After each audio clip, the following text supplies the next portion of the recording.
There are 3D printers that break down quickly, and then there's the Stratasys F123 Series.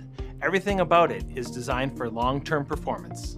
You can see right away how sturdy it looks on the outside, but it's what's on the inside that really sets it apart. The steel frame is much heavier and much thicker than you would see on a normal desktop printer, and that offers you rigidity, stiffness that is in par with an industrial system. The X-Rail is built with a steel I-beam that prevents the extrusion heads from sagging or twisting compared to desktop printers. Some desktop 3D printers use round rods, but the F123 series has linear profiled rails with ball bearings.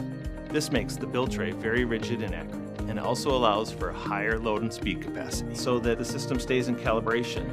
There's no deflection when you build full volume parts. The Kevlar belts that the F123 series uses are 2 to 3 times thicker than the belts in these desktop systems.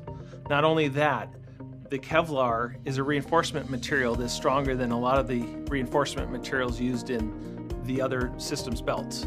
What that means is that when we move the motion system around, there is no stretch, there is no elasticity with that head, and so that when we say print in this location, it prints in that location, and therefore we get excellent part results and excellent part quality.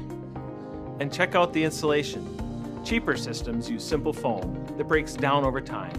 Stratasys produces the F123 with high quality, high temperature insulation for consistent oven heating reliability over the long term. Simply put, top quality construction along with over 250,000 hours of testing ensures that this printer provides the longevity you need and the results you expect.